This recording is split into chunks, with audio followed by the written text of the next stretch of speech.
और 10 नवंबर को दिल्ली में हुआ बम धमाका आतंकी हमला है। दिल्ली को दहलाने की इंटरनेशनल साजिश रची गई।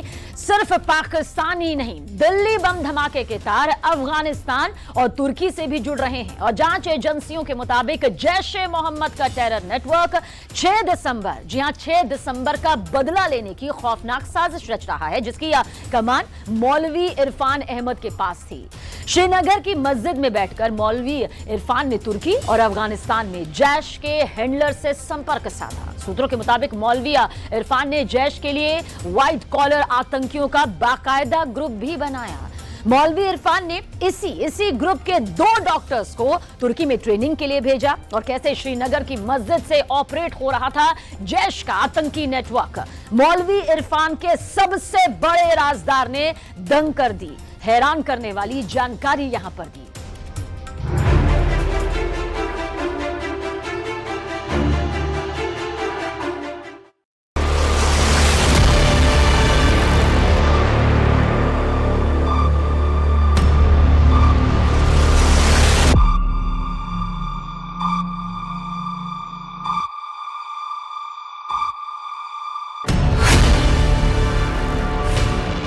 जिस धमाके से देश दहल गया वो इंटरनेशनल साजिश की झलक भर बताई जा रही है।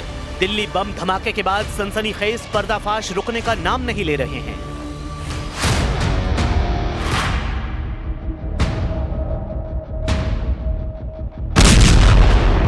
जैसा बम धमाका दिल्ली में हुआ, उससे कई गुना ज्यादा लाशें बिछाने का आतंकी प्लान था। जैसी दहशत दिल्ली में फैलाई गई, उससे कहीं गहरी साजिश का पर्दाफाश जांच आगे बढ़ने के साथ होता जा रहा है। दिल्ली धमाके में अब तक जितने चेहरों से नकाब उतरा है, उससे कहीं बड़े नाम अब भी अपनी पहचान छिपाने की कोशिश में हैं, क्योंकि दिल्ली में फटा बम एक इंटरनेशनल आतंकी नेटवर्क का खूनी कारनामा है। दिल्ली में जो धमाका हुआ है, उसके कई सिरे जांच में देश से निकलकर विदेश तक जुड़ते जा रहे हैं।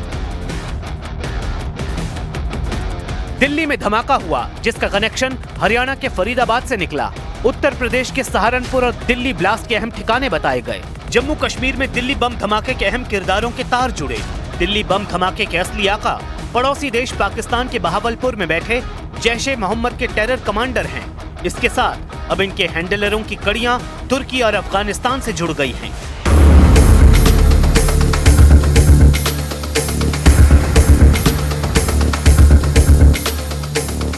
तो क्या तुर्की में दिल्ली बम धमाके का रिमोट कंट्रोल था? क्या मसूद अजहर का टेरर कमांडर भारत के आतंकी ग्रुप को इस्तांबुल से ऑर्डर दे रहे थे? या फिर जैश के जहर बुझे सरगना गजवा हिंद का फितूर डॉक्टर अदील और मुजम्मिल के दिमाग में भरने के लिए तुर्की में मिले थे? जांच अभी जारी है, मगर जो बातें अब तक सामने आई हैं, उससे सुरक्षा बल की टेंशन बढ़ गई है, क्योंकि आतंकी साजिश का दायरा सिर्फ दिल्ली तक सिमटा नहीं है। अभी तुर्की के आतंकी एंगल का कच्चा चिट्ठा खोलने से पहले चलिए श्रीनगर की उस मस्जिद में जहां बैठकर मौलवी इरफान अहमद ऑनलाइन आतंकी पाठशाला चला रहा था। ये श्रीनगर की नौगाम मस्जिद कमेटी के चेयरमैन हैं। नाम फारूक अहमद है।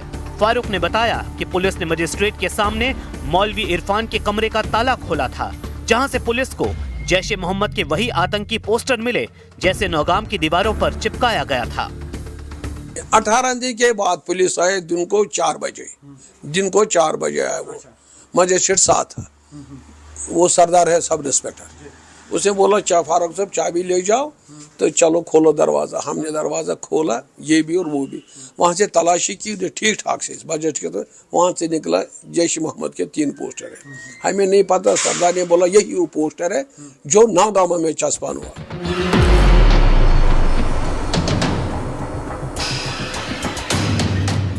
नौगाम मस्जिद कमेटी के चेयरमैन फारूक अहमद बताते हैं कि उन्हें मौलवी इरफान की कारस्तानियों की भनक लग गई थी। उन्होंने इरफान को समझाने की कोशिश भी की थी।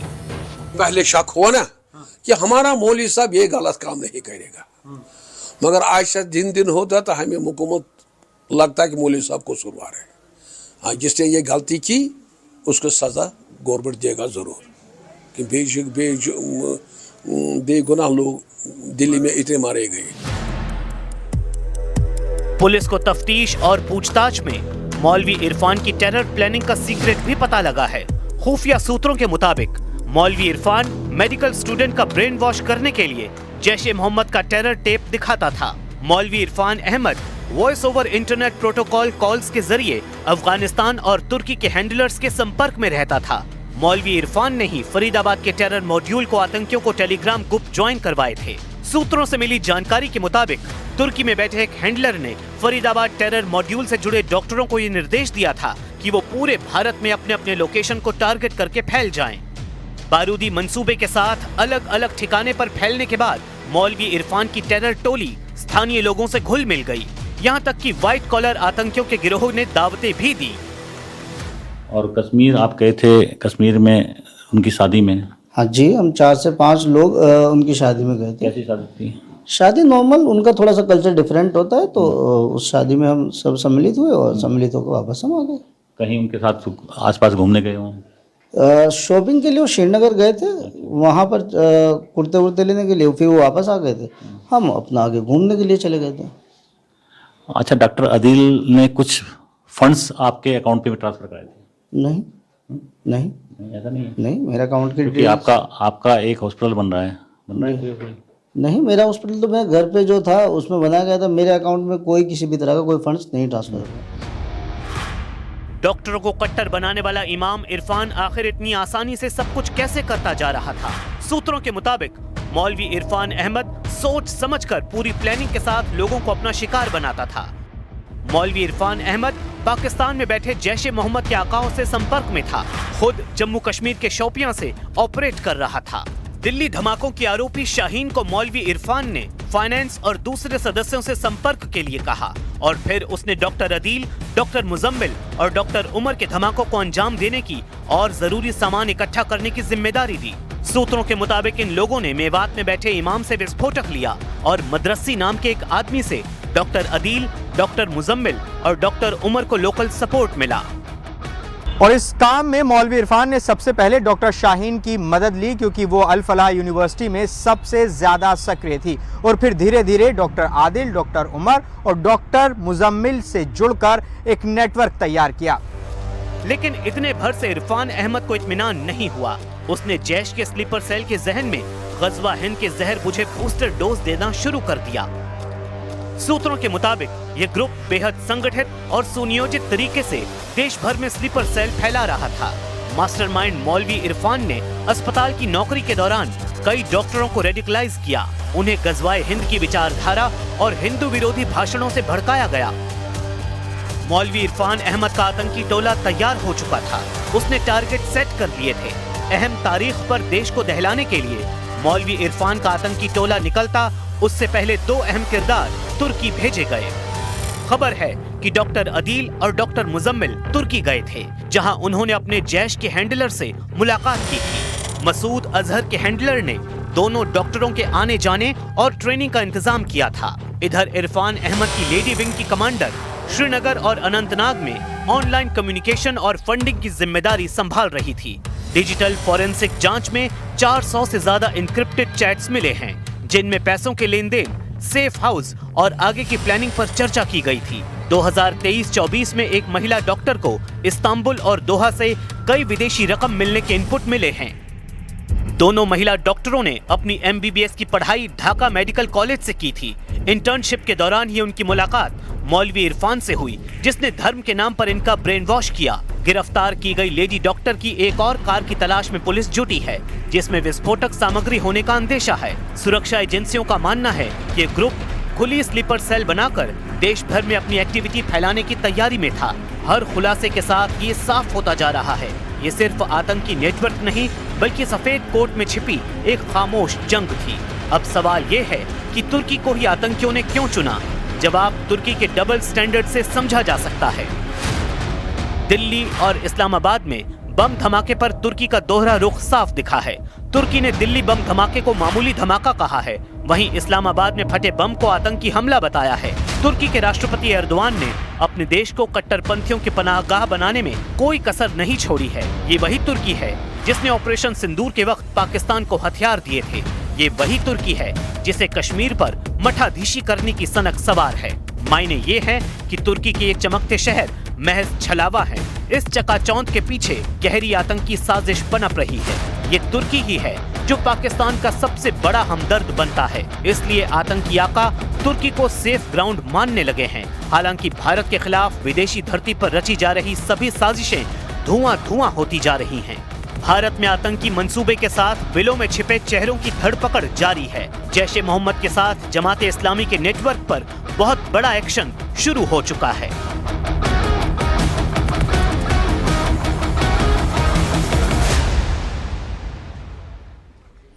सुरक्षा एजेंसियों ने दिल्ली और यूपी से लेकर जम्मू कश्मीर तक बड़ा सर्च ऑपरेशन चलाया। जम्मू कश्मीर में करीब 500 से 600 जगहों पर छापेमार कार्रवाई को अंजाम दिया गया। घाटी में जमात इस्लामी से जुड़े लोगों के 200 से ज्यादा ठिकानों पर छापेमार कार्रवाई की गई, रेड की गई। सुरक्षा बलों ने अब तक 500 से ज्यादा संदिग्धों से पूछताछ भी इस बाबत की, जबकि जांच के तहत कई डिजिटल डिवाइस भी जब्त किए गए। वहीं उत्तर प्रदेश के सहारनपुर में जैश के तहखाने वाले टेरर सेंटर का सुराग भी हाथ लगा। सूत्रों के मुताबिक डॉक्टर शाहीन और डॉक्टर आदिल सहारनपुर में ऐसे कमांड सेंटर बनाने में लगे थे जो 10 कमरे का हो, जहां जैमर लगाए गए हों। और इतना ही नहीं, आतंक के सीक्रेट ठिकाने पर कोड नेम से भर्ती का यह पूरा प्लान भी रचा गया था।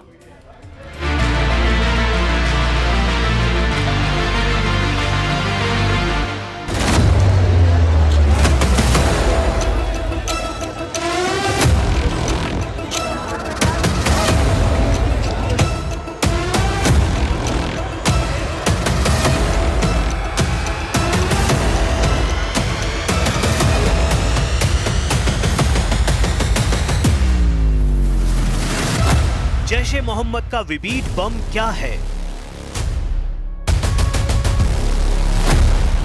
देश में मसूद के कितने आत्मघाती दस्ते दौड़ रहे हैं? डॉक्टर उमर ने लाल गाड़ी सीक्रेट अड्डे पर छिपा रखी थी। दिल्ली बम धमाके की जांच के बीच जिस दूसरी गाड़ी का खौफ फैला, उसे पुलिस ने बरामद कर लिया है। ये लाल रंग की इको स्पोर्ट्स गाड़ी है। नंबर है DL10 CK0458, जिसे जांच एजेंसियां शिद्दत से तलाश कर रही थी। दिन रात छापेमारी कर रही पुलिस ने लाल इको स्पोर्ट्स को डॉक्टर उमर के सीक्रेट अड्डे से खोज निकाला है। फरीदाबाद पुलिस ने खंडावली गांव के पास खड़ी लाल गाड़ी को एक फार्म हाउस से बरामद किया। सूत्रों के मुताबिक ये फार्म हाउस उमर के दोस्त का है। हालांकि इस गाड़ी को डॉक्टर उमर ने फर्जी पते पर रजिस्टर करा रखा है। दूसरी गाड़ी, एक ही डीलर से दोनों गाड़ियां परचेज की थी। इको स्पोर्ट्स गाड़ी जिसकी तलाश थी DL10 CK0458। ये वो लाल रंग की गाड़ी है। यहाँ पर देख सकते हैं कि आप पुलिस के तमाम आला अधिकारी जो है वो यहाँ पे खड़े हुए हैं। और वहाँ पे बिल्कुल मेरे सामने आप देख पा रहे हैं, वहाँ पर जो है वो हालांकि दूर है थोड़ा सा, लेकिन जो है वो गाड़ी वहीं पर है जो खड़ी है, लाल रंग की इको स्पोर्ट्स गाड़ी। क्योंकि वहाँ पे तमाम जो फॉरेंसिक टीमें हैं वो इस गाड़ी की जो है वो तसल्ली बख्श जो है वो जाँच कर रही हैं। दिल्ली बम धमाके की जाँच के दौरान पुलिस ने सीलमपुर की तंग गली में दबिश दी। पुलिस एक पता तलाश रही थी। पता मदरसे का था। मदरसे का नाम इशातुल कुरान है। लेकिन पुलिस जब पते पर पहुंची, मौलवी से पूछताछ हुई तो मायूसी हाथ लगी। दिल्ली बम धमाके में मारा गया डॉक्टर उमर नबी ने यहां के फर्जी पते पर लाल इको स्पोर्ट्स गाड़ी खरीद रखी है। मदरसा संचालक मौलवी तसव्वुर ने बताया, पुलिस देर रात आई थी। जो यहाँ के जो ओनर हैं मदरसे के, हाजी अय्यूब, वो कहाँ हैं? वो तो जांच एजेंसी जो आई थी उनके साथ में है, उनके साथ दे रहे हैं। वो पूरा नाम क्या है उनका? मोहम्मद अय्यूब। हाँ, उनको पुलिस लेके गई है? नहीं, वो टीम एजेंसी जो आई थी वो लेके गए थे, वो उनके साथ में। उनके साथ में? तो अभी तक आई नहीं है वो? तो वो पता नहीं है, तो मुझे आया कि नहीं है। कल से लेके गए? रात लेके गए थे। हाँ, रात लेके गए। बम ब्लास्ट में मारे गए डॉक्टर उमर नबी ने लाल गाड़ी को फाइनेंस करवाया था। साल 2017 में राजौरी गार्डन के पते पर रजिस्टर्ड है। लाल इको स्पोर्ट्स का फिटनेस 21 नवंबर 2023 तक ही वैलिड है। 15 फरवरी 2026 को गाड़ी का इंश्योरेंस खत्म होने वाला है। लाल इको स्पोर्ट्स गाड़ी की बरामदगी के साथ अब एक ब्रेजा गाड़ी की तलाश में पुलिस जुट गई है। आतंकी साजिश के आरोप में गिरफ्तार महिला डॉक्टरों में से एक की ये ब्रेजा गाड़ी है। एजेंसियों को शक है कि ब्रेजा में विस्फोटक सामग्री हो सकती है। हालांकि अब तक उस ब्रेजा गाड़ी का पता नहीं चल पाया है। डॉक्टर शाहीन की ब्रेजा की बरामदगी जब तक नहीं होती, सुरक्षा बलों की धड़कनें बढ़ी रहेंगी। वहीं एटीएस और एनआईए की जांच में कानपुर विश्वविद्यालय से डॉक्टर शाहीन के कई सुराग मिले हैं। जांच एजेंसी डॉक्टर शाहीन के दस्तावेजों को खंगाल रही है। वहीं उसकी पुरानी तस्वीरें सामने आई हैं, जिसमें आंखों पर मोटा चश्मा लगाए शाहीन ग्रुप में फोटो में सबसे आगे नजर आ रही है। उधर डॉक्टर शाहीन के पहले पति डॉक्टर जफर हयात ने खुलासा किया कि वो जब उनके साथ थी तब विदेश में सेटल होने के प्लान बनाती रहती थी। बस एक चीज थी कि बीच में एक बार उन्होंने मुझसे बोला कि क्यों ना करेंगे ऑस्ट्रेलिया वगैरह चला जाए। एक मतलब मेरी ख्वाहिश थी कि यहाँ से कहीं बाहर जाके ज्यादा अच्छी लाइफ गुजारी जाए। तो मैंने कहा यार यहाँ कोई कमी नहीं, सारे रिलेशन हमारे यहाँ पे, तो हम लोग इसको कैसे निभा पाएंगे दूर रह करके। और हम लोग का बहुत बड़ा खानदान, उनका भी ठीक ठाक खानदान था, तो हमने कहा क्या मतलब, ठीक ठाक चल ही रहा सब कुछ। डॉक्टर शाहीन का यूपी के कानपुर कनेक्शन सामने आने के बाद स्पेशल ऑपरेशन टीम बनाई गई है। कानपुर पुलिस कमिश्नर रघुवीर लाल ने आतंकी नेटवर्क पर बड़ा एक्शन लेने की तैयारी की है। की सूचियां थी, जो नए वेरिफिकेशन, ये सत्यापन का कार्यक्रम चल रहा है हमारा, और पूर्व में जो घटनाएं हुई, सारी घटनाओं से जुड़े हुए जो सूचनाएं हमें मिली हैं या जो यहाँ पर जिन लोगों का नाम उस समय आया था, जो सस्पेक्ट थे, उनकी मॉनिटरिंग की जा रही है। कुछ हमारे जो अधिकारी सोशल मीडिया के माध्यम से जो कुछ हमें फिल्टर करके हमें जो सूचना इससे रिलेटेड मिल सकते हैं, उस पे भी हमारी टीमें काम कर रही हैं। लगातार निगरानी रखी जा रही है और इसके गहराई में जाकर के जितने तथ्य इकट्ठे कराए जा सकते हैं, ताकि हम किसी अनहोनी से को रोक सकें, और जो लोगों का शरणदाता के रूप में या जिन्होंने इनको मदद करी है, जो इनसे प्रभावित रहे हैं, जो इनके टच में है, तो उनकी हम लोग अभी सूची तैयार कर रहे हैं। डॉक्टर शाहीन के भाई डॉक्टर परवेज के घर पर छापेमारी के दौरान पुलिस ने एक बड़ा चाकू बरामद किया है। डॉक्टर परवेज अंसारी के पते से पुलिस को कई डिजिटल डिवाइस मिली हैं। जांच में अब तक सामने आया है कि डॉक्टर परवेज अपनी बहन शाहीन और डॉक्टर मुजम्मिल के संपर्क में था। सूत्रों से पता लगा है कि डॉक्टर अदील सहारनपुर से सब कुछ लीड कर रहा था। डॉक्टर अदील की गिरफ्तारी में नीली स्कूटर बहुत ही अहम सुराग बनी। डॉक्टर अदील सहारनपुर के थाना कुतुब के जिस मकान में रहता था, पुलिस ने जब वहां दबिश दी तो वो वहां नहीं मिला, लेकिन नीली स्कूटी से उसे वहां से जाते लोगों ने देखा था। डॉक्टर अदील यहीं से ये स्कूटी उनको दी हुई थी हॉस्पिटल ने। ये स्कूटी हॉस्पिटल के नाम है, नीले रंग की। जिस दिन ये यहाँ से भागने की फिराक में थे, वह इसी स्कूटी से एक कर्मचारी को लेकर सरसावा तक पहुंचे, क्योंकि स्कूटी को वापस हॉस्पिटल को सौंपना था, इसलिए वह कर्मचारी को साथ लेके गए और वहां से चंडीगढ़ भागने की फिराक में थे। सूत्रों के मुताबिक डॉक्टर अदील और शाहीन मिलकर सहारनपुर और हापुड़ में जैश का मिनी रिक्रूटमेंट कमांड सेंटर बनाने की जगह तलाश रहे थे। सेंटर के अंदर एनजीओ का ढोंग कर आतंकी ट्रेनिंग देने का प्लान था। डॉक्टर शाहीन ने जैश के कमांड सेंटर के लिए कई एनजीओ से संपर्क भी साधा था, जिनके नाम पर गरीब लड़कियों की पढ़ाई और गरीबों पर इलाज कराने के बहाने टेरर फंडिंग करवाई जाती। सेंटर में आतंकी ट्रेनिंग लेने आने वाली महिलाओं को मुंतजिमा नाम दिया जाता। ट्रेनिंग सेंटर में बाहरी हिस्से में ही अस्थायी दवाखाना और मुस्लिम छोटी लड़कियों के लिए स्कूल खोला जाता। बाकी के हिस्से में हॉस्टल होता, जिसमें ट्रेनिंग करने वाली लड़कियां रहती। लड़कियां शिफ्ट के हिसाब से अस्थायी दवाखाने में काम करती और स्कूल में छोटी बच्चियों को पढ़ाती भी। अदील और शाहीन का आतंकी प्लान 10 बड़े कमरे और एक तहखाने में ट्रेनिंग हॉल बनाने का था। ऐसी जगह उन्हें मिल नहीं रही थी। डॉक्टर अदील के 3 करीबी जांच एजेंसियों को उसकी करतूतों के बारे में तफसील से बता रहे हैं। कई लोगों का आना जाना था, हालांकि मोहल्ले वालों से उनका मिलना बिल्कुल नहीं था, लेकिन कहीं ना कहीं 4 से 5 लोग उनके घर पर लगातार रात के टाइम आते थे। उनसे क्या बात करते थे, कहीं ना कहीं दीनी शिक्षा के जो उनके विद्यार्थी थे, जो युवा थे, और उसके अलावा डॉक्टर्स या पढ़े लिखे लोग भी उनके पास आते थे, और कहीं ना कहीं उनका माइंड वाश उनको एक जैसे मोहम्मद के साथ जोड़ने का कार्य भी उनके द्वारा किया जा रहा था। सहारनपुर में आतंकी नेटवर्क के खुलासे के बाद स्थानीय लोगों में भारी गुस्सा है।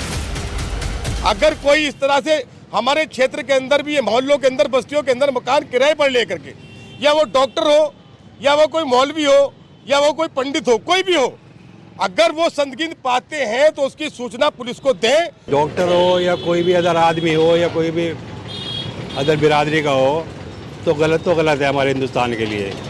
जो गलत सोच रखता है और वो साबित हो जाता है तो उसके लिए तो सज़ा बनती है, जो भी कठोर सज़ा है उसको दी जाए। अगर बम ब्लास्ट हुआ है वहाँ पर लाल किले में, तो दोषियों को सज़ा मिलनी चाहिए। उत्तर प्रदेश में जैश का आतंकी टोला ऐसी जगहों को दहलाने की साजिश रच रहा था जिससे देश भर का माहौल खराब हो जाए। सूत्रों के मुताबिक गिरफ्तार आतंकियों के निशाने पर राजधानी दिल्ली के साथ साथ उत्तर प्रदेश के मंदिर और धार्मिक स्थल थे। जैश के white collar terror group Ayodhya और काशी में विस्फोट करने का प्लान बना चुके थे।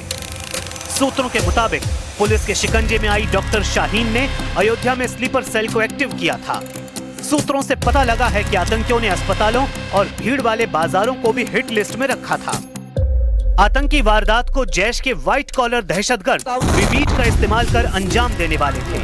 विबीट का मतलब vehicle born improvised explosive device है। 14 फरवरी 2019 को जम्मू कश्मीर के पुलवामा हमले में जैश के आत्मघाती आतंकी ने सीआरपीएफ के वाहन को उड़ाने के लिए कार में ही लगे विबीट का इस्तेमाल किया था, जिसमें 40 जवान शहीद हो गए थे। पुलवामा पैटर्न से जैश ने दिल्ली के लाल किला बम धमाका करवाया। फॉरेंसिक सूत्रों के मुताबिक दिल्ली बम धमाके के सैंपल में PETN यानी पेंटा एरिथ्रिटॉल टेट्रानाइट्रेट केमिकल होने का शक है। इससे पहले वहां जांच में अमोनियम नाइट्रेट के भी सबूत मिलने का दावा किया जा चुका है। PETN केमिकल सफेद रंग का पाउडर होता है जिसे RDX से भी घातक बताया जाता है। ऐसे विस्फोटक से लदी दौड़ती गाड़ी से आत्मघाती हमला मसूद अजहर के आतंकियों की पहचान है। लेकिन जिस तेजी से जांच जारी है, गिरफ्तारियां हो रही हैं, मसूद के पालतू आतंकियों की गर्दन फंसती जा रही है। आतंक के अंत तक अब भारत का प्रहार होगा।